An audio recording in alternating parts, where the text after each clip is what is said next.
This time on episode 378 of Legends of S.H.I.E.L.D., we talk Jessica Jones Season 3, Episode 10, aka Hero Pants, Jessica Jones Season 3, Episode 11, aka Hellcat, Jessica Jones Season 3, Episode 12, aka A Lot of Worms, Jessica Jones Season 3, Episode 13, aka Everything, and weekly Marvel news.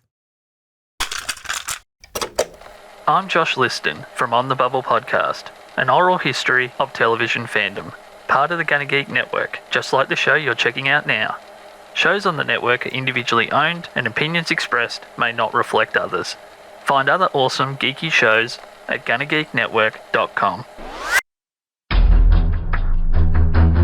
You have been granted clearance by director Alfonso Mack Mackenzie. Stand by for a S.H.I.E.L.D. debriefing.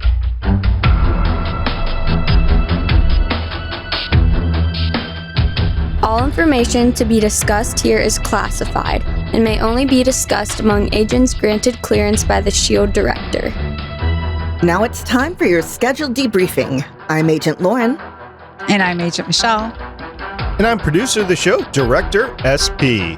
Welcome to Legends of S.H.I.E.L.D., a Marvel Comic Universe fan show. The show is recorded on Sunday, May 30th, 2021, live from the Legends of S.H.I.E.L.D. studios and broadcast New York City-wide via www.geeks.live. Come and join our live chat as we record.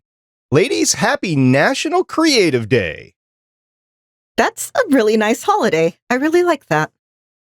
It was started in 2018 by Screenwriting U, and it's been going on ever since. So relatively new National Day. I actually think most of these days are relatively new, but this is pretty cool. Creative Day. There was several other things today, but I thought this was the best. Do any of y'all have a creative project you're working on that you want to share right now? Not that I want to share. It's always like the seed, not ready to share the seed. I don't know if it's creative, but in the next week, I'll be taking out my range and putting in a new one that's getting delivered a week from tomorrow. So I guess it's creative because I have to it's a different color and I have to take out the range hood, you know, the thing that blows air and lights up right on top of the stovetop. So yeah, it's about as creative as I'm getting right now.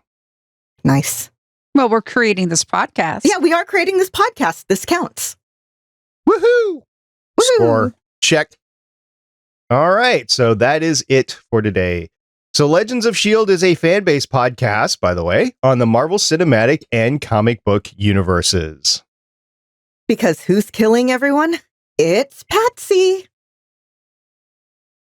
If you would like to talk to us about It's Patsy, you can look at our website, legendsofshield.com.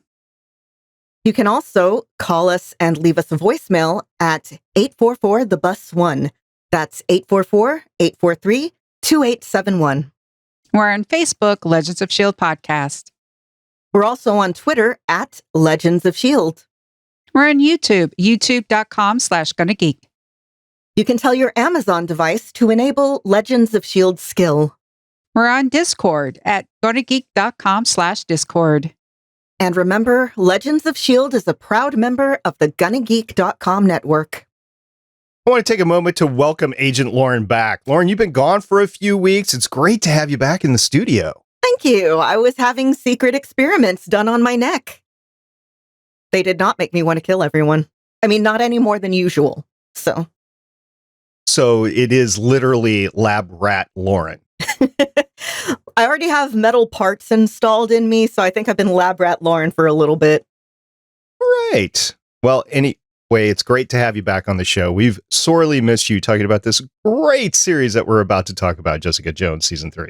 I'm glad to be back. And talking about that, let's just get into that right now.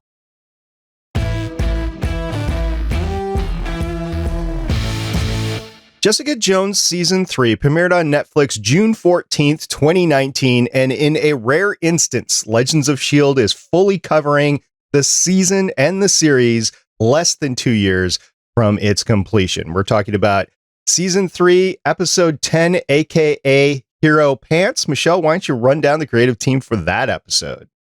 This episode is directed by Sanford Bookstaver, has 47 directing credits starting in 1999, including 1 Dawson's Creek, 1 True Calling, 4 Bones, 1 Burn Notice, 5 House, 1 Revolution, 5 Revenge, 5 White Collar, 1 Iron Fist, 1 Jessica Jones, 8 Power, and 1 Hellstrom. This episode was written by Jamie King, has 6 writing credits starting in 2011, including various shorts, 4 episodes of Jessica Jones, and 1 Impulse. And moving on, season 3, episode 11, aka Hellcat. Lauren, why don't you run down the creative team for this episode? This episode was directed by Jennifer Getzinger, who has 31 directing credits starting in 1998, including 2 of Suits, 1 of Revenge, 2 of The Returned, 2 of Agent Carter, 1 of The Man in the High Castle, 1 of Daredevil, 4 of Outlander, 3 of Jessica Jones, and 2 of Westworld. And the episode was written by Jane Espenson, who has 37 writing credits starting in 1994, including 1 of Star Trek Deep Space Nine, 1 of Angel, 1 of Firefly, 22 of Buffy the Vampire Slayer, 1 of Eureka, 5 of Battlestar Galactica, 1 of Caprica, 3 of Torchwood, 30 of Once Upon a Time, 1 episode of Jessica Jones, and 2 episodes of The Nevers. And moving on to the penultimate episode of Jessica Jones Season 3, Episode 12, aka A Lot of Worms. Michelle, what is the creative team behind this episode? This episode was directed by Sarah Boyd, has 12 directing credits starting in 2016, including 1 Fear the Walking Dead, 2 Sacred Lies, 1 Jessica Jones, 1 Strange Angel, 1 Agents of S.H.I.E.L.D., 2 The Flash, 2 This Is Us, and 1 of the Boys. This episode was written by Scott Reynolds, has 7 writing credits starting in 2006, including 9 Dexter, 2 The Following, 2 Iron Fist, 2 Inhumans, and 4 Jessica Jones. And Scott Reynolds was the co-executive producer / showrunner for this season 3 of Jessica Jones. And Lauren, you get the distinctive honor of bringing us to a close, the finale episode of Jessica Jones and everything Netflix Defenders related. Season 3, episode 13, aka Everything.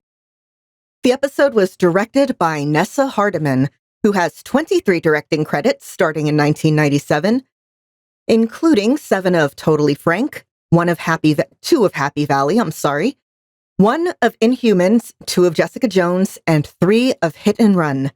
The teleplay was written by Lisa Randolph, who has 10 writing credits starting in 2002, including 2 of S.H.I.E.L.D., 7 of Being Human, 4 of Rain, 2 of Star Trek Discovery, 4 of Jessica Jones, and 4 of Prodigal Son. And the teleplay and story were by Melissa Rosenberg, who we might remember as the showrunner for the first season, who has 22 writing credits starting in 1993, including 3 of Dr. Quinn Medicine Woman, 1 of Outer Limits, 3 of Dark Skies, 5 of The Agency, 1 of Bird of Prey, 2 of The OC, 8 of Dexter, 1 of Red Widow, and 3 of Jessica Jones, also created by, and I believe she wrote the screenplays for at least the first Twilight movie. Ooh. So sparkly vampires are her thing? No, okay, that's been a whole thing. She tried to jazz up the script a little bit and make it so that something actually happened. Kind of succeeded. I'm in an on and off kind of snark watch with some friends lately. We're about to watch Breaking Dawn at some point this year, so. Twilight had a huge following, generally with the younger crowd, but it still had a big following, so yeah. Yeah, younger crowd and women in their 50s. My aunt loved Twilight. So there's a cross between Twilight and 50 Shades of Grey. 50 Shades of Grey is actually fan fiction based on Twilight. And It started that way, and then people liked it, and then she started to transform it into her own thing. So 50 Shades of Grey is fanfic from Twilight. You can still find Master of the Universe, the original fanfic version of 50 Shades of Grey, online if you know where to look. All right, so Melissa Rosenberg, you mentioned she was the showrunner from season 1. She was actually the showrunner for all 3 seasons of Jessica Jones, and she shared the showrunnership, the co-showrunnership in season 3 with Scott Reynolds. So she was the main force behind this. And ultimately, she brought a close to the Marvel Defenders Netflix universe. So 3 titles, Hero Pants, Hellcat, a lot of worms and everything. We're just going to smash them all together here. I think the titles, I mean, AKA was, Alias and from the PI part of it. But the titles pretty much were looking at the stories that were going on for the episode. Does anybody have anything particular they want to bring out here? I'll start with you, Michelle. I see Hero Pants as Trish starting to become more of Hellcat. I think it's interesting how the funeral and the cutting back and forth, sort of, how it became. Hellcat, I think, is obvious in, everything. Everything ends in the last one. Yep, it's everything. We even got a cameo in there that I didn't think we were going to have, but it was good to have. We'll talk about that later. Lauren, do you have anything you want to bring to closure here with the titles before we move on? Not really. I think Michelle covered all of it. Just the only other thing I'd throw in is, as with all of the episodes in this show, the episodes are named after something said in the episode. Ultimately, we get Jessica arrested. She was arrested. I wanted to say detained, but she was out and out arrested. And it was kind of funny. I just want to bring this up as we talk about it, because there was 2 scenes of her getting arrested. One was from her point of view, and one was later from Trish's point of view. And in the scene with her point of view, she actually kicks a trash can. I thought it was irrelevant that she was kicking the trash can because it really didn't do anything. In Trish's point of view, when they're replaying the scene, it is not the same scene that they're filming. And the reason I know this is because there was no trash can that was kicked. And you didn't see it in the air. You didn't hear the sound. You clearly would have. Trish was only half a block away. So, yeah, it was interesting how that all went. But she was arrested for the murder of this dirty cop. And we knew she didn't do it, but we had to go back to the police station, into the interrogation room and everything. So, Michelle, let's start off with that. I actually wanted to, when it comes to that, we have another episode. We started the season with episodes 1 and 2, where you've got it from Jessica's point of view, and then you get it from Trish's point of view, and then it comes back that way to here. And again, Trish thinks she knows how to fix things. She thinks she knows better. This actually also echoes what happened at the end of last season, where Trish thinks she did the right thing by killing Jessica's mom. Here's Trish thinking, well, if we plant evidence at this other crime scene, then we will get Jessica cleared. And it's an interesting thought, but we can actually see she's not in the right frame of mind because, 1, Dorothy dying, and 2, she's not really, her powers, like what's happened to her, all like the powers and everything, that's also not going well. I really liked having more of Trish's kind of point of view of how she's justifying everything to herself in this season, because we see her go to some really dark places. And you know that feeling when you're watching someone in your life, you know they're ruining their lives and nothing you can say is going to dissuade them. So you're just kind of sitting there like, well, I guess this is going to happen. I kept having that kind of feeling while I was watching the show with Trish. Just, I get what you're doing. This is not the right way.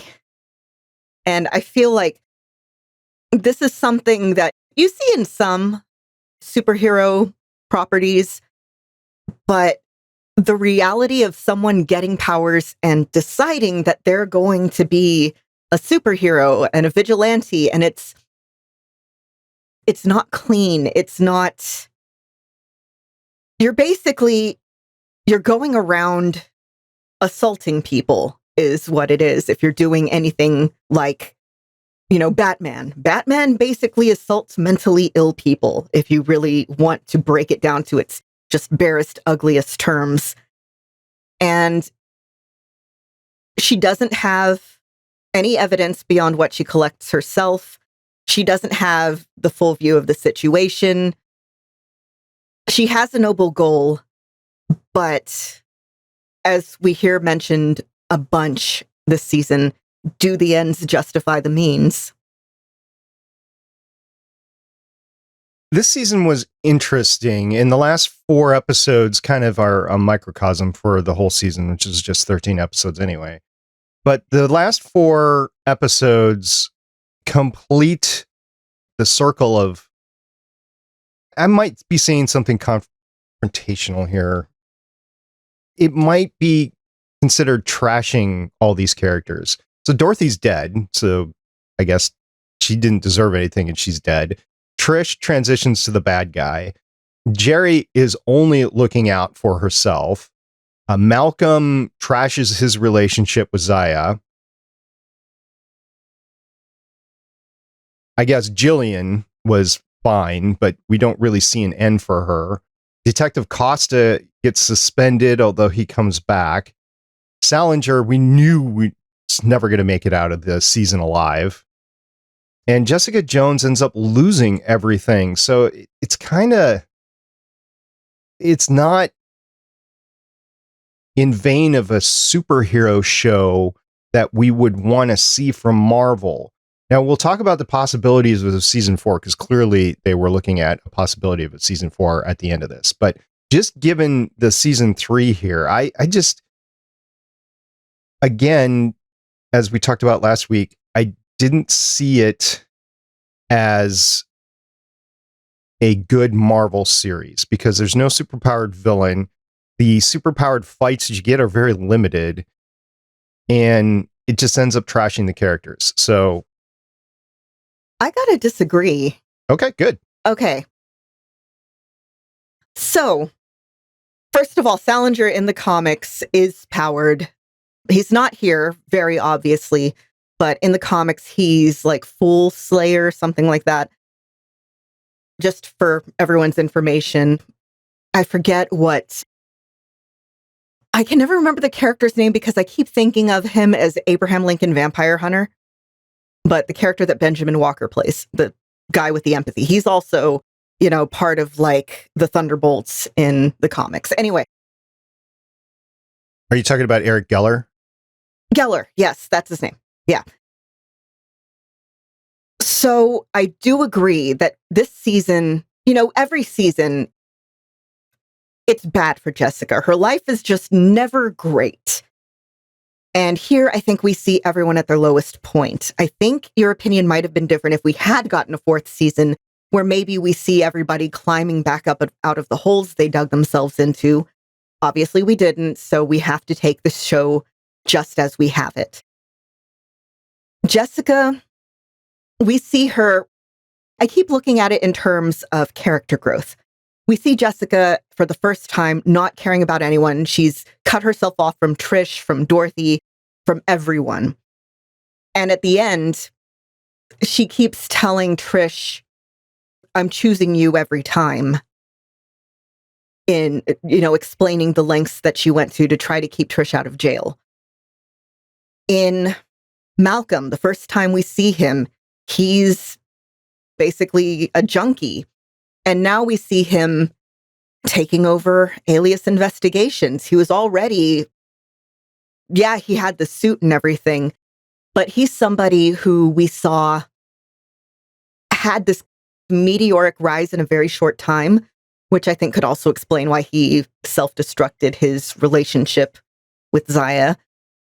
We can talk a lot about addict behaviors, and speaking of which, Trish, the first time we see... Well, Trish always wanted to be a hero. She always wanted more than what she had. She was pushed into this life. She didn't choose it. We see, in fact, in her flashbacks, her mom putting all this pressure on her every single time. And at the end, when she finally chooses something, it's because she's addicted to it, essentially. We hear Malcolm talk about it with her. She's replaced her drug addictions, her alcohol addictions with hero addiction. And in looking at those three,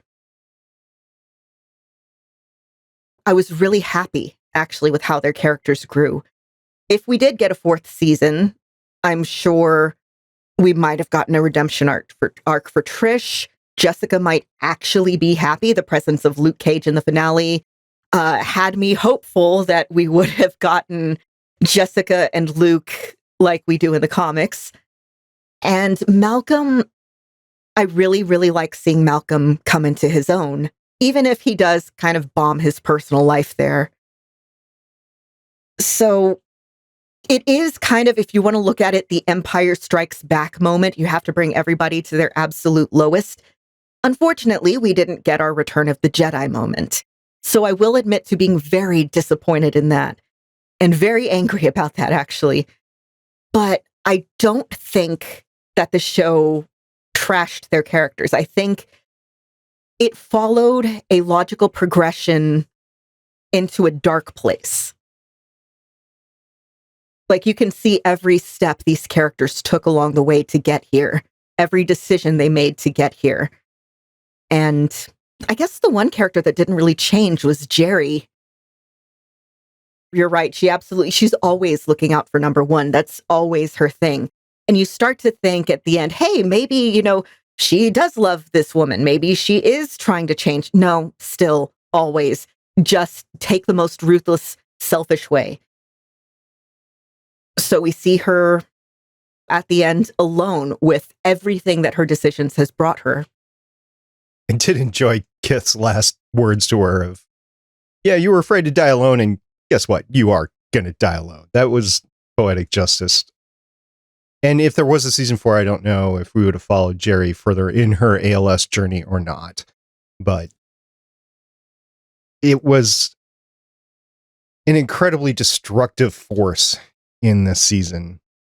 Because if she would have gone different ways at different points in time, it would have been a different season if she would have stuck to her guns on one side or the other. But she played it on the fence the entire time. Whatever was to her advantage, she did. And Carrie-Anne Moss did great portraying the character.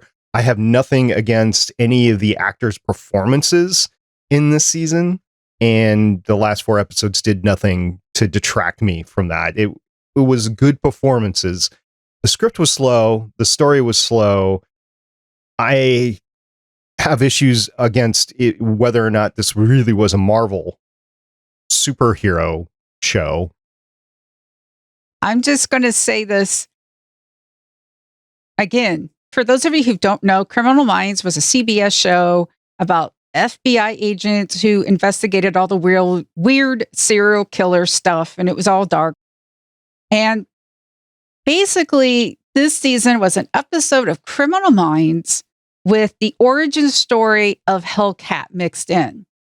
And that was the problem. And I didn't care for Trish.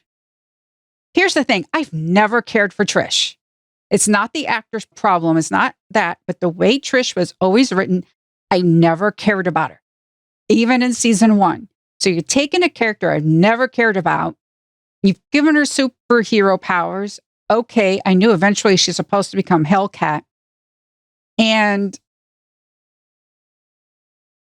I get with the whole, it does make sense. She does replace being a hero with the whole addiction thing and the going back and forth with Dorothy. I got this. I have talent. I owe the world because I have talent. And I think that's something, when she remembered that, something that Dorothy said, I think that's really like the big motivator for her. I thought that was very interesting. I kind of wish, this season, again, was just a story that was flat. because, again, it was an episode of Criminal Minds mixed with the superhero origin story. I think it got a little interesting at the end. I like that whole idea of Jessica versus Trish with the whole what makes a hero and the idea of experience, because even though Trish could see in the dark, Jessica was still able to subdue her because Jessica has experience, and experience will most of the time overcome not being able to see in the dark. But it's not so much what they did with the characters. It's just, I don't even know if I would want a season 4. This ended dark AF. And I just don't know. Like, I cared about Jessica. And I'm going to have to go against the grain here again. I was going to say this is my favorite season after the first season. But then again, I am that kind of person who likes to watch procedurals and listen to true crime podcasts. I was going to bring up that in terms of Salinger, okay, shows like to portray smart serial killers. This is not reality. Most serial killers are just lucky. The notion of the smart serial killer has started because people want a world in which the reason that this person hasn't been caught is because they have to be so smart, when really it's all a matter of circumstance and luck and bad timing. And it's one of those things that you see over and over again the more that you read about serial killers and true crime. But the fact that they knew who the killer was and they had to, it's what happens when you work outside the law, but you want results in the law. Like, what do you do there? And we see Jess's way of doing it, and then we see Trish's way of doing it. And again, it comes right back down to superheroes wouldn't work in the real world. I think this season might have been a little different for me as a little critique if they would have had some way to show the powers of Eric and Trish. Trish's ability to see in the dark. If they would have brought that out on the screen a little bit more, maybe akin to how Daredevil senses everything around him in the electromagnetic spectrum, or I guess it's sonic. And then for Eric, the same thing of there's a bad guy and the aura coming off of people, like normal people are white and then bad people are red or something like that. That would have given a little bit more of the superhero-ness of this to bring it out to me. But in the end, it is, Michelle was saying, it's just an episode of Criminal Minds or whatever, police or FBI procedural when you're looking into it. So I just... I liked what they did with the sound with Eric's powers, because if you're someone who's prone to like migraines, say, there's this, well, at least for me, there's like a very raw buzzing feeling inside my head, and the presence of loud noise, bright lights just makes it worse. And that very low ringing, increasing, it's like an irritating noise that happens whenever Eric's powers, whenever he senses someone really bad. I really liked that. It felt very visceral to me. I think it would have been interesting to see both Hellcat seeing in the dark and Eric's sensing auras, maybe more visually, but like I said, I did like that sound choice. As far as the interconnectedness with the Defenders universe, we did get a cameo in the finale by Luke Cage in his new suits that he has in his new capacity. It was only a couple minutes, and he was advising Jessica to basically do what she had to do. I'm glad they brought him in, and I think the reason why we didn't have more crossovers was, I think, and I'll have to go back in the timeline to make sure, but I think this was the last one that was in production out of all the series. And I think that some of the series had already been canceled. So the contracts for those individuals, those actors that they wanted to bring in, weren't necessarily still there. There's probably some secondary characters that they could have brought in, but Luke Cage was the only main character that they brought in. I did enjoy that, but because all this time, especially with these last 4 episodes, and I didn't see Luke until the last episode, but I was thinking, all this crap is going on. Jessica and Trish are in the news quite a bit. You would think that somebody from the universe would come in. We already had the Danny Rand excuse, but you'd think somebody else would come in. And I was thinking Luke Cage, actually. So I'm glad we got him. And especially because Luke and Jessica kind of started out together. But I was hoping for more, and we just didn't get that. So that's a commentary on the last of the series, seasons, whatever. Yeah, that I think is where the Netflix series disappointed me the most. You want that interconnectedness. Even if you don't get it from characters from the MCU, you want characters from the other shows to show up with each other. And we got a little bit of that in places, but I would have liked more. And I understand there's budget, there's contracts, there's all this stuff. But it's one of those, it would have been nice things. So we get to the end, and there's a bunch of stuff that's going around. We've already talked a little bit about it. Malcolm starting off with the alias investigations. I guess he's in charge. We don't see any paperwork changing hands, but I would think Gillian would be able to do that. And we don't even get to say goodbye to Gillian either. Can I say something about Gillian real quick? Yeah. Okay. It made me so happy that they had a trans actress in a role that could be played by anyone. They don't make a big deal of her being trans. She is just trans, and she exists in this world. And I love her. Her character I found very fun. And it made me so happy every time I see her. We're getting ready to go into Pride Month, and representation right now. Representation's important. People need to see themselves to know, hey, this could be me. I don't have to be, typecast as a serial killer. Like in the terms, there's a lot of cross-dressing in trans serial killers in fiction. And here she is. She has a life. She has this job. This job is not her life, as we see when she's like, yeah, this is too much attention for me. I'm going to leave. But then Jessica kind of emotionally blackmails her basically with the fact, oh, well, my adoptive mother just died. So Gillian, because she is a good person, was like, fine. And it made me so happy. I think Eric Geller and Detective Costa would have had a nice ABC police procedural spinoff running out of this. I mean, yeah, I could see that. It's the psychic and the cop, except he's not psychic, but weirdly enough, though. Okay, again, this is one of those weird things that pops up when you read, listen to, study true crime. Police have a habit of going to psychics and taking information from psychics way more than I am comfortable with. So in a world where powered people are kind of stigmatized, I bet if he just told him, yeah, I'm a psychic, look at my tarot cards, he probably would have gotten a better reception than if he said, yeah, I have these abilities that you can provably test. It's one of those little things that it's like, really? But it hit me while I was watching that, like, it's ridiculous. You're talking about a universe with superpowered people, though, so.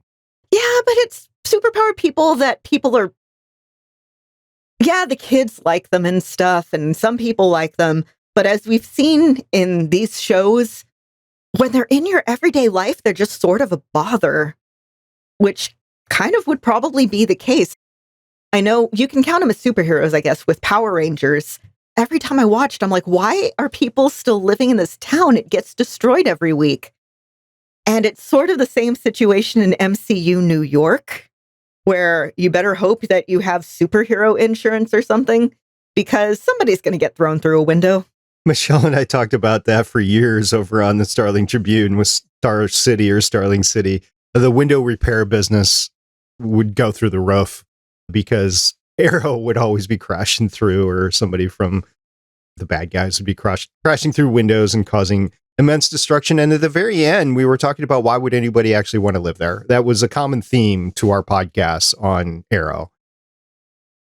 And New York City, in this particular case, is definitely because there was 2 major battles in the MCU that happened there. You had the Hulk just disrupting Harlem, and yeah, why would you want to live in New York City? It's like in this pandemic, right? Where people wanted to leave big cities. It wasn't just New York. It was San Francisco. It was Silicon Valley. It was a lot of different cities. People wanted to get out of there. I would think that in the case of all this superhero activity, which is centered on New York City, that people would want to leave New York City. That's just me, though. All right, at the end of the season, we get Jessica Jones leaving town alone, unfortunately, because Trish just head off to the raft. Kind of liked the continual references to the raft, but there was no payoff except for Trish going to the raft. I mean, we don't get to see the raft. We don't get Trish coming out of the raft or anything like that. We just get mentions of the raft. But anyway, Jessica Jones is heading out of town. She's going to Mexico. I'm not sure why Mexico, but she's headed to Mexico. Because it's somewhere else, I think, is really the thing. And it's warmer than Canada. Okay. So she's getting this bus ticket to El Paso, which is as close as she can get to the border. You can actually walk across the border down there, by the way. So she's getting this ticket to El Paso. And she gets something back from season 1. So was this just a nod back to season 1 in Kilgrave?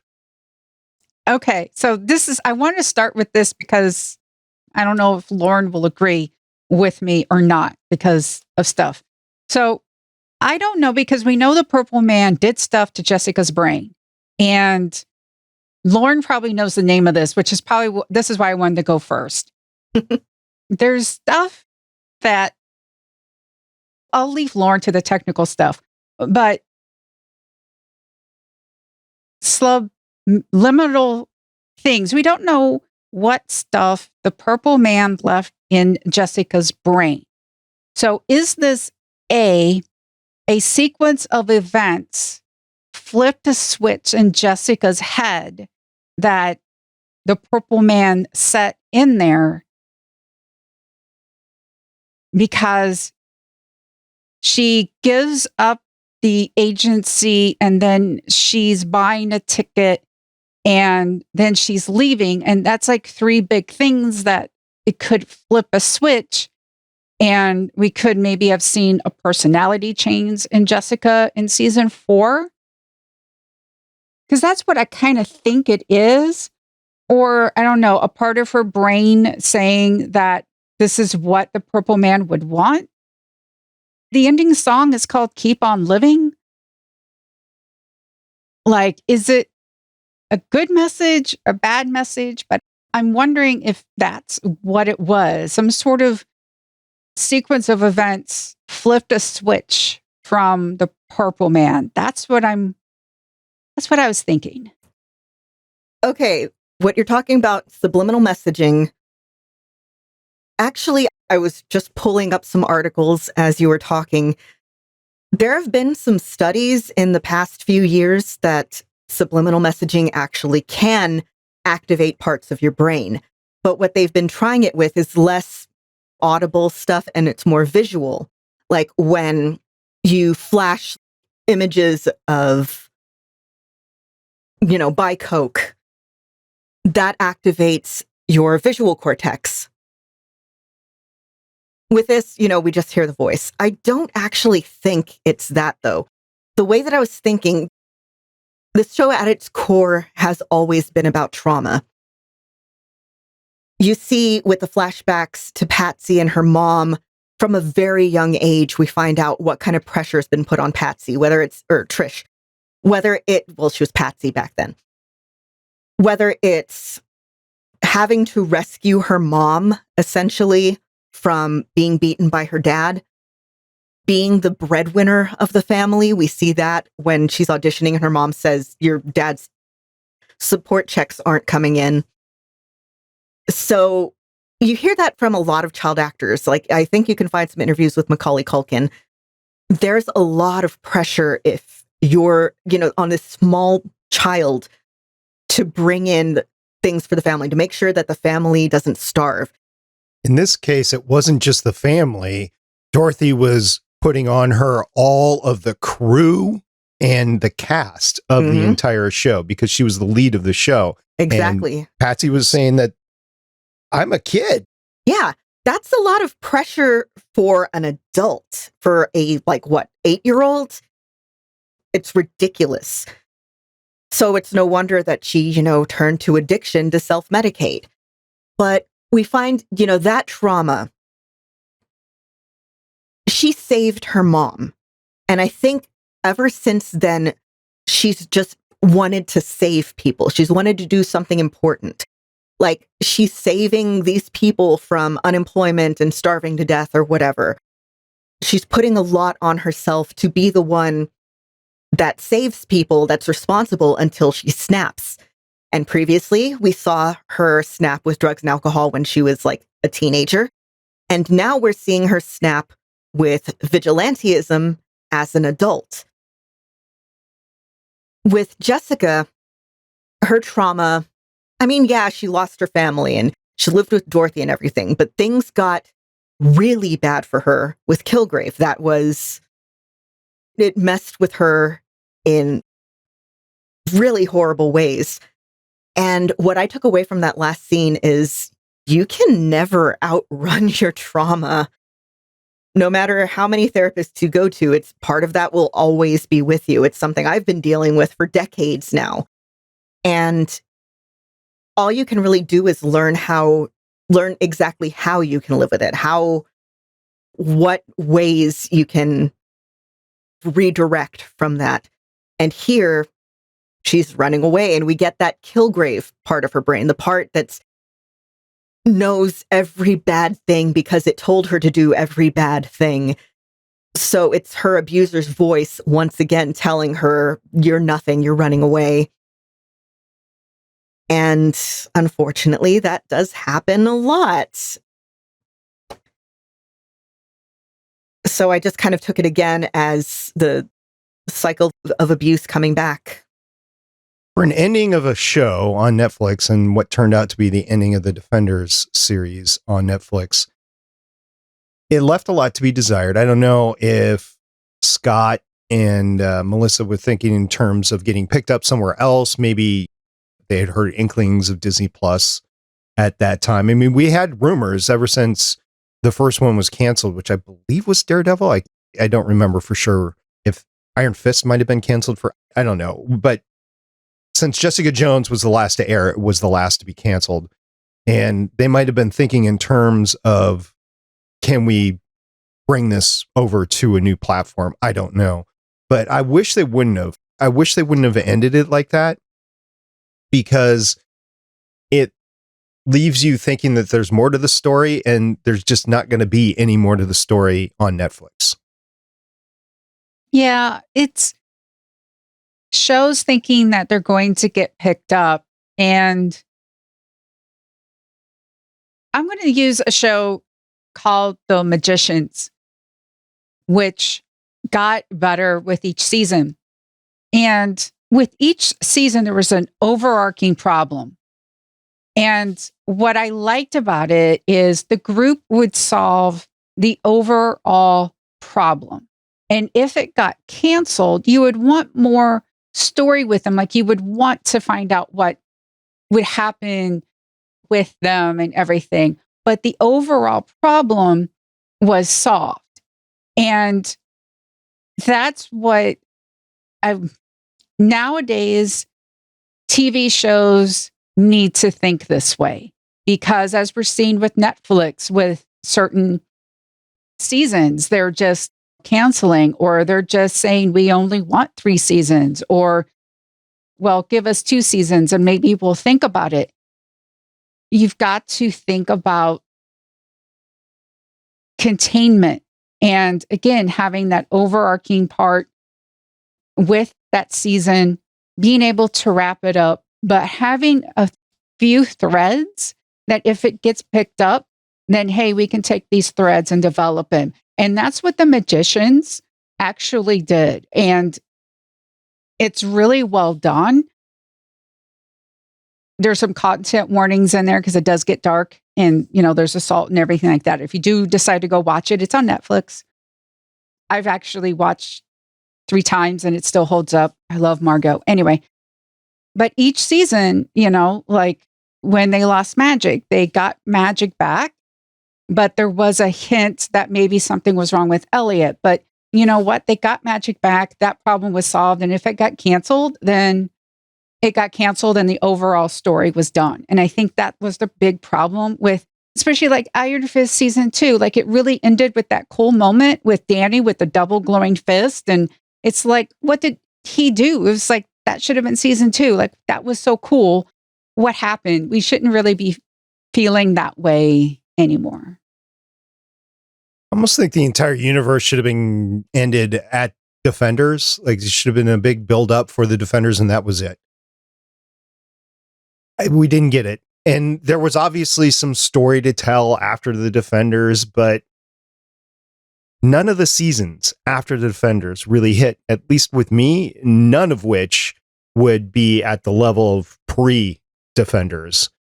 Like the first season of Daredevil is, a lot of people say that's the marquee. That's the one that they really like out of it. It's not the only one. There are others, but if you take a look at the marquee seasons, they're all before Defenders. So anything after Defender, a great analogy, if you happen to watch the CW Arrowverse, is Crisis. Like everything built up to Crisis, and after Crisis, people are saying, what is happening with the storylines with all the shows that are remaining over there? I mean, there's one notable exception. That would be, what is it called? Superman and Lois, SNL or whatever. But yeah, everything else is just not really hitting with the fans, or is in massive decline or something like that. I get the same feeling from this, and it's not surprising to me after getting to the end that this whole thing was canceled. And I do hope that at some point Disney revives these characters into whatever universe that they want, whether it's the MCU or some Disney Plus universe. What I wish they had done was maybe not have a Defenders meet up again at the end of every season, but if they, like for a whole season, but if they could do like something basically movie length or a 2-parter or something, I think that would have given them something kind of concrete to build up for at the same time as all of this is going on. Like an MCU phase thing? Basically, yeah, with like a little bookend at the end of each one. I think that could have been interesting, but again, also cost prohibitive and schedules and everything. I am really sad that these shows all ended the way that they did, because it's so obvious that there's more. And like Michelle was saying, there's no guarantee that a show's going to get renewed. I think the showrunners finally probably figured, well, it's Marvel, we're going to keep going. But then there was the Disney acquisition and Disney Plus. So it's like, yeah, we saw this when Disney bought Marvel originally, where all of the shows that were currently ongoing, Clone Wars, Spectacular Spider-Man, Avengers Earth's Mightiest Heroes, all got canceled right there. And all those shows were fantastic. And I'm still really bitter about it. Because, let's face it, Disney, Marvel, etc. want to consolidate. You want people to buy your streaming service. You want people to watch your branded thing. It's one of the things that I don't like about Disney. And it makes me really sad and really angry. And I hope the rumors of at least some of the actors coming to the Disney Plus shows, even if just as a cameo, I hope that happens. And other than that, the only thing that I have to say is, SP, earlier you said it didn't feel like a Marvel superhero movie. The way that I've been looking at the Netflix verse is kind of along the lines of the Max runs on Daredevil, on I think Jessica Alias was originally a Marvel Max title. And speaking of Salinger, Fool Killer had like a 5-issue run with Marvel Max, where the whole thing was it's more adult, it's grittier, it's more grounded. And so I think that's why I had less of an issue with it, is because I was already used to that from Marvel, of having that whole little separate imprint off on its own that might eventually be connected or it might not. It just kind of depends on audience reaction. At least we didn't have a Martha moment. Yeah. Yeah. So, on the whole, I'm glad I watched this. I'm glad I was able to get introduced to all these characters, Jessica Jones included. I think, actually, it was a fantastic portrayal of Jessica Jones. I just would want a little bit more out of the story, and I think they tried. I'm not going to say the creative team didn't try. It was just not what I think most people wanted from this, even add a more adult, grittier thing. I think they wanted more superhero stuff in their shows. Otherwise, just go watch a regular show. But it's over, and I'm enjoying the stuff that we're getting out of Disney Plus so far on the Marvel series. It's all MCU related. I will say that you mentioned the Disney acquisition of Marvel. They did a similar thing with Star Wars, and I think it's still called the Star Wars division. It might be Lucasfilm. I'm not sure. But there was an interesting announcement this past week that Dave Filoni was going to be taking over all creative content. He was going to be the director of all that, thus freeing Kathleen Kennedy from that burden and making sure she could focus on the business side of things, which I do think she's good at. And as long as she sticks around, I think Dave is not shown any aptitude towards the business side, but has been showing great aptitude towards the creative side. I was actually just talking about this with my spouse, with Scott, earlier this week. We were watching The Bad Batch, and I'm flipping stuff, trying to find something short that I could watch between when we finished watching that episode and when wrestling was coming on. So I was like, oh, these behind the scenes of The Mandalorian things are like about the right length. So I started watching it, and it's like, oh yeah, Dave Filoni is basically George's apprentice. Like, I remember that from right when the Clone Wars started. He had interviews where he was like, yeah, I'd be talking, and George didn't want to be involved, but then he's like, well, let me explain this. And then he just like kind of his love of Star Wars got revived through talking to Dave. So now Dave, I think, is like, yeah, he's George Lucas's apprentice. He's taking those lessons and bringing them in. Not to get too far into it, but that was the relationship that was portrayed to us that Kathleen would have with George too. And I just don't think that that happened at that level that George has with Dave. And the reason I bring this up is on the Marvel side of things, they have the creative content king, that's Kevin Feige, as long as he's still in there. So there was no need really to divide up everything. You just keep it all in one place. And if Dave Filoni is that for Lucasfilm or Star Wars, Kevin Feige is still that for Marvel. And to separate the Marvel creative team from the MCU studios and all these different streaming services, I think did a slight disservice to Marvel, but I can see where it evolved that way. I mean, you had rights divisions left, right, and backwards. You still kind of do a little bit. I mean, Sony still has Spider-Man, and you had not the ability to produce all this stuff underneath the house of Marvel, whereas now underneath Disney, you have a better way to do it. So maybe in the future with Disney Plus and Kevin Feige or whoever is going to be his successor being the king of creative control of Marvel, maybe we won't get to this point. Maybe we still will. I have no idea. But I do like the shorter series that Disney Plus has been putting out versus even these short series of 13 episodes or so on Netflix. And it's not competing with a main show on ABC. All these Netflix shows were competing with Agents of S.H.I.E.L.D. And we don't have an Agents of S.H.I.E.L.D. anymore, or any show on broadcast TV anymore that's Marvel. So anyway, I was just going to point that out, is that there's hope for the future.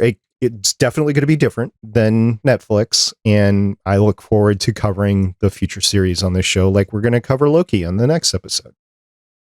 But with that, last thoughts, Jessica Jones, season 3, Jessica Jones in general, the Defenders, Netflix universe. Lauren?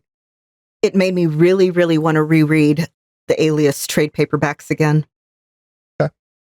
Just this season or the entire Jessica Jones series? I mean, every time I would watch it, I'm like, oh yeah, I want to reread this. And it's just, again, with this most recent season. I will say I enjoyed the theme song and just trying to get through these episodes really quick. Some of the times I'd speak.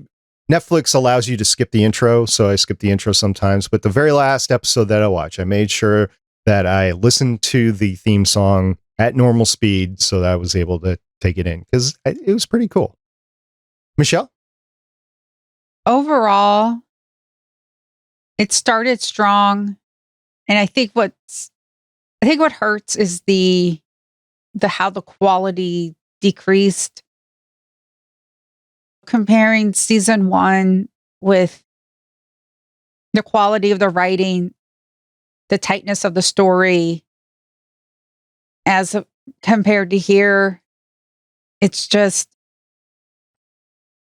yeah, you really can't compare them anymore.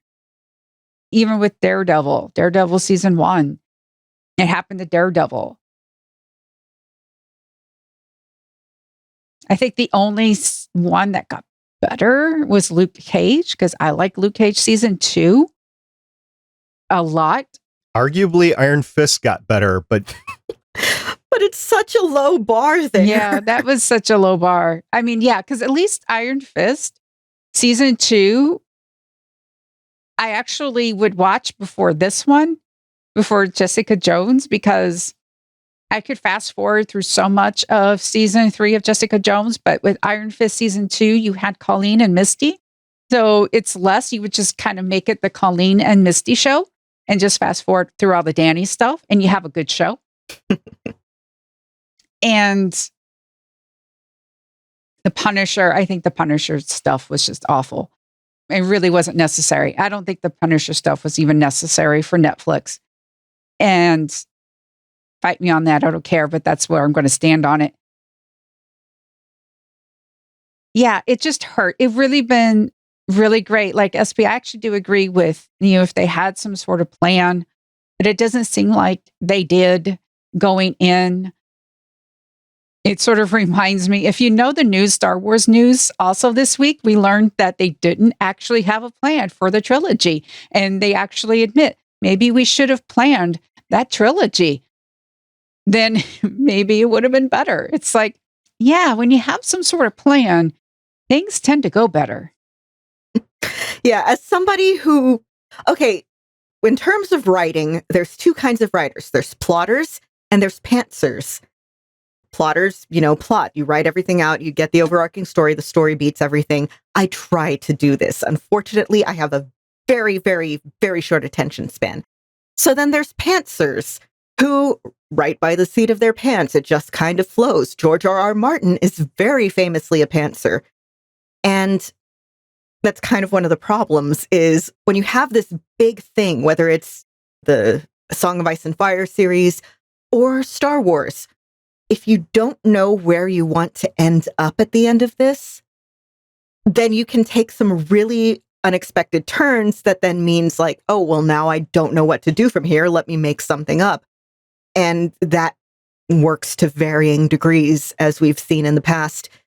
And I think they got the themes of the show all down in terms of all of the Netflix shows. But you can't write only on a theme. You have to have that story. From what I've seen in terms of the creative side of things, you really need that producer or editor for the story, whether that is actually the showrunner or maybe it's just a story editor that sits down and says, okay, this is where things are supposed to connect and this is where we can go in the future, that sort of thing. I was asked by a friend to be a part of the team, to be that sort of gatekeeper on his stories.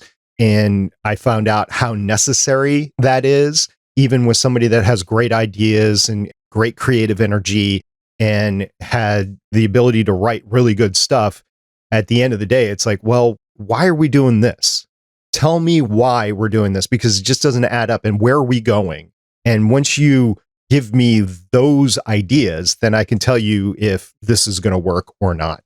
And even George Lucas had that happen to him, even in the original Star Wars movie. Arguably, that is why the original trilogy were received way better than the prequel trilogy. George had someone to tell him no then. And again, as a writer, as somebody who has edited stories and helped people bounce ideas off, an outside voice is invaluable because you know what's going on in your head, you know what you intend, but you need to know how it comes across. Very famously, Anne Rice doesn't use an editor, and her quality really noticeably suffered because of it. And I think, again, you need a guiding hand, especially if you look at this as a big group project, and you need, like, it's nice to think, oh, everyone's going to do an equal part and it'll end, but kind of you need that one person to keep everyone on track. And I don't know if the Netflix shows had that, whereas the movies do. Yeah. So anyway, that's it for our coverage on Jessica Jones. That's it for our coverage on Netflix Defenders. But we will be continuing to cover Marvel.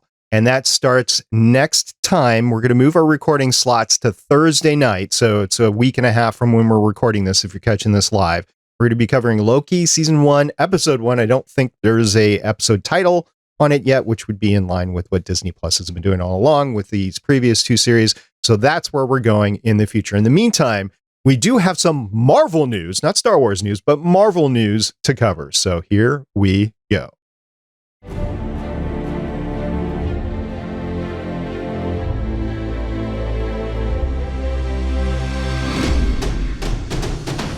We're going to start off with a trailer. The trailer for Eternals came out, I guess, last week. Have either of y'all seen it? Yes. Oh, yeah. Okay. I think it looks beautiful. I know nothing about the Eternals. I never read any Eternals comics. So I can't say how this looks compared to the comics. I will say it looks like a visual spectacle. I really like a lot of the cast, and this trailer has me hopeful. I know that there's been kind of a mixed reaction to it because, again, the Eternals aren't one of Marvel's like front and center titles. But, you know, it could be interesting. We saw with Guardians what happens when you have that low expectation and then you can blow it right out of the water. What I'm really looking forward to in this next series of movies is you get a sense in their plan, the overall plan, the phase 4 plan. And really, I hate to say it, I almost want to skip through the movie, but I know that would be a bad idea. And just get to the mid-credit and the post-credit scenes to see where everything is going in the future. But yeah, I will definitely watch the movies. We're going to watch the movies and we're going to record on them here on Marvel Cinematic Universe with the Legends of S.H.I.E.L.D. podcast. Kevin Feige, the man, actually admits he possibly made a mistake. So if you go back in our archives to our Doctor Strange episode, you will probably hear me complaining about the Ancient One. So the Ancient One in the comic is an Asian man. They switched that character to Tilda Swinton in the movies. And while I'm always a fan of, you know, more gender inclusivity, it's like, okay, here's a positive Asian role that exists in the comics, and you are literally whitewashing it. You're giving it to a white person. And at the time, their excuse was, we're making her Celtic. Okay. In a recent Men's Health interview, Kevin Feige said, "We thought we were being so smart and so cutting edge," he said. "We're not going to do the cliche of the wizened old Asian man, but it was a wake-up call to say, well, wait a minute, is there any other way to figure it out? Is there any other way to both not fall into the cliche and cast an Asian actor?" And the answer to that, of course, is yes. This is another reason why you will hear me just going on ad nauseum about this. We need representation on screen and behind the screen. Because just like George Lucas needs somebody to tell him no every now and then, you need a voice that is not your own to tell you, hey, here's the problem with this. Have you considered this? And we're starting to see more of that. And I'm really happy that we're starting to see more of that. But at that time, it was not great. And it's still, I have friends who won't watch Doctor Strange just because it's the mysterious East. And then at the same time, we have this white savior character. And there's a lot of problems with everything that's created. You are never going to get a perfectly pure thing. But this was an occasion where they could have asked someone, hey, let me run this past you. And instead they decided, hey, we know what's best. Marvel is unhappy with some pictures. Okay, if you've been on Twitter this week, you may have seen pictures of Taika Waititi, his reported girlfriend, Rita Ora, who's the singer, and Tessa Thompson, all hanging out on a patio, and all three of them kind of kissing together in various arrangements.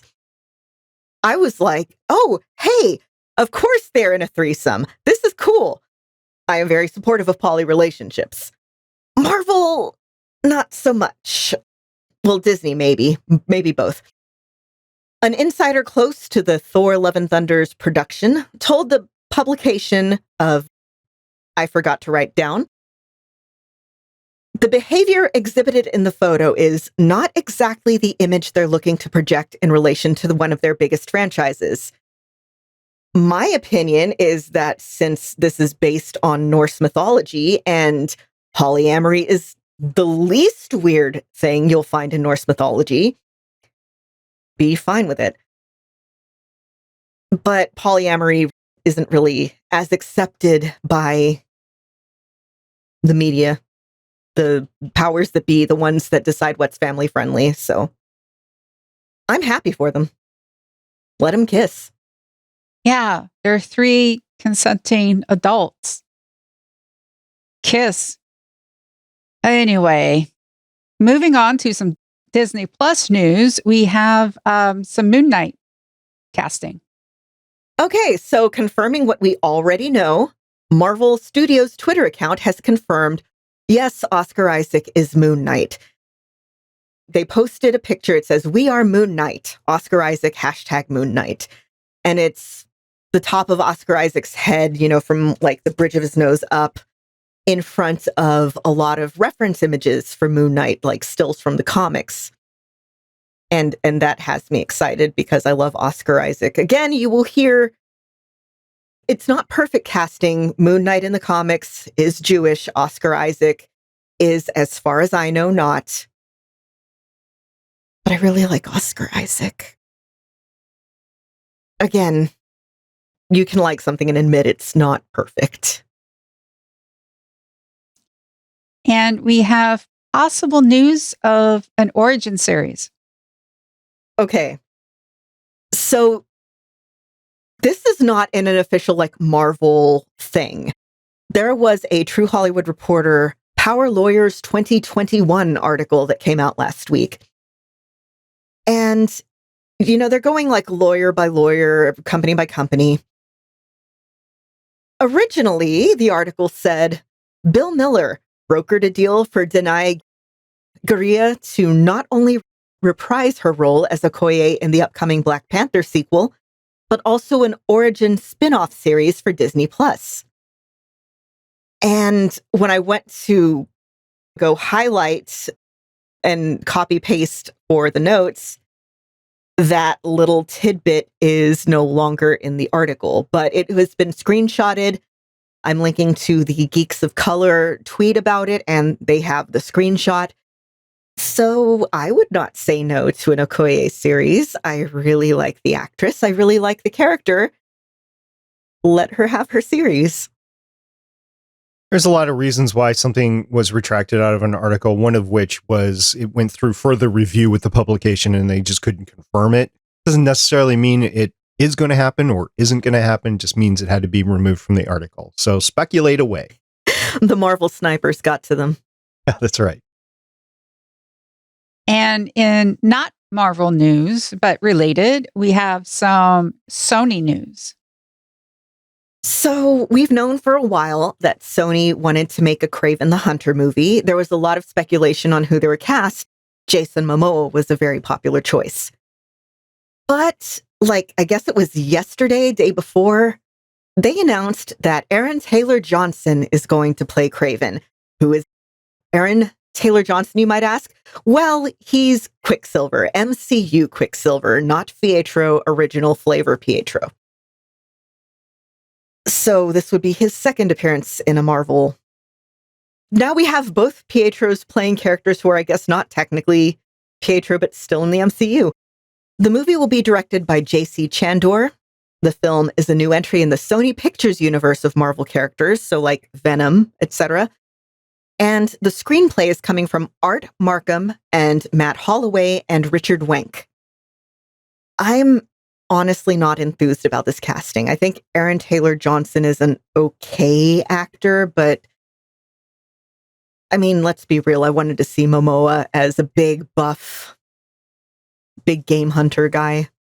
It could be all sorts of reasons why Momoa couldn't do this, not the least of which is the fact that he's Aquaman, and who knows, his filming schedule in the future might be up in the air with the DCEU, I guess is the way to call it. I don't know what it's called anymore. I don't even think Warner Brothers knows what it's called anymore, but we shall see in the future. As far as the casting, I've learned two things, one of which Sony doesn't always get it right. So there's A, but two is that I've been known to be surprised before. Wonder Woman, Gal Gadot, is a notable exception there, right? Where a lot of people were wondering if she could really pull off the Wonder Woman character because of her body style and everything. But I think she did a wonderful job. So there we go. All right. I think that's it for the news this week, Michelle. Yes, it is. All right. So what we're going to do is we're going to do what Jessica Jones didn't do. And we're actually going to take the ticket. We're going to get on the bus and we're going to head on out of here. Is it the bus one? 844, the bus one.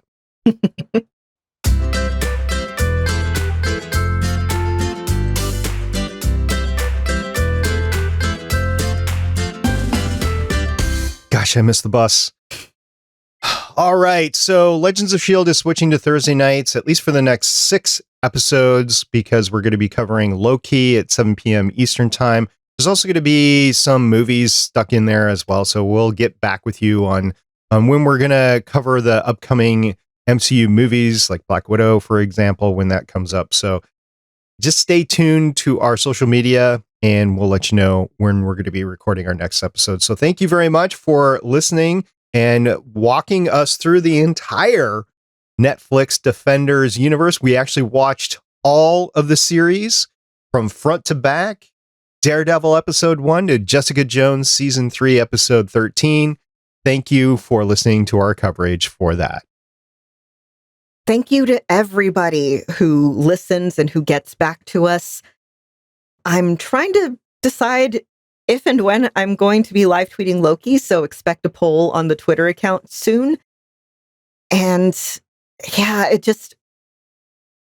I love you guys. I've missed being here for the past couple weeks. Yeah, thank you to everyone who has listened to our interesting takes on these series. And oh my goodness, we're finally done with Netflix. This is such an odd moment because we have spent so much time trying to do these series. And it's so odd that we're done with the Netflix shows. Like, does it ever hit y'all exactly how long we've been doing this? Because every now and then it hits me. Oh, yeah. I mean, there was weeks that we would do an episode of Agents of S.H.I.E.L.D. and an episode of Netflix, just try to sandwich it all in. And then we just gave it up because we just couldn't do it as a podcast that was doing one episode of the podcast per week. There's just no way to do it other than putting in a separate episode to cover an entire series. Now, we did that with The Punisher season 2. But I don't think the rest of the series we could have done that with. And we kind of condensed Jessica Jones season 3 because of Loki coming up here. But yeah, it's been a long time to cover all this stuff. Marvel was part of it to put it all out, definitely Netflix. So one thing's for sure is if you're listening to this show and your sole reason to have your Netflix subscription is for the show, you can now cancel Netflix. But maybe don't, because there's some good stuff on there. It's good stuff on any streaming service. Yeah, like The Magicians. Mm-hmm. I need to get back to my watch through of that. I got distracted, but now I'm 4 episodes to the end of Black Sails, so I think I'll get back to The Magicians after. Yeah, that's a show I wanna watch, because I heard that there's so interesting adult like relationships, how they handle like romantic relationships and stuff. It's really good. I will give content warnings for the first season, especially I think it's episode 4 for sexual assault.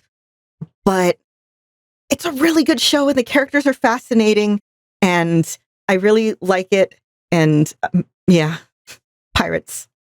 So I know Lauren mentioned it before, but if you haven't started watching The Bad Batch, I think you can start with episode 1. You might be a little bit behind on the mythology behind where they are in the animated series, which is actually integrated into the movies. But you might want to go back and watch all of the Clone Wars to get a full appreciation of everything. But this I will say, if you listen to this podcast and you enjoyed Agents of S.H.I.E.L.D., you might want to check out The Bad Batch. Wink, wink, wink. I can't recommend it enough. It's so good. There's a problem with all the Star Wars animated series so far where the first season is really rough and then at like the last few episodes, that's when it grabs me. This one started off strong from the start, and I know that's because it's leapfrogging off of Clone Wars, but I think you could watch the first episode with just no knowledge other than general, I've seen Star Wars knowledge. There is a tie-in with Agents of S.H.I.E.L.D. Yes. So, there you go. So with that, until next time, I'm director of this podcast, Agent SP, Director SP. I'm producer of this podcast, Director SP. I'm Agent Lauren. And I'm Agent Michelle. We'll see everybody next time when we're covering Loki. Bye! Bye-bye! Bye! Thank you for listening. If you want to leave us feedback, go to gonnageek.com and you will find all our contact information and other shows. You can also visit legendsofshield.com where you'll find our complete archive of podcasts. The music heard on this podcast is by Kevin MacLeod, found at incompetech.com, and also artists on pond5.com and audiojungle.net. The opinions heard on this podcast are those of the individual hosts and do not represent Stargate Pioneer Productions, Legends of S.H.I.E.L.D., or Gonna Geek. Agents of S.H.I.E.L.D. is the property of the Disney Corporation, Marvel Studios, and ABC. No infringement is intended.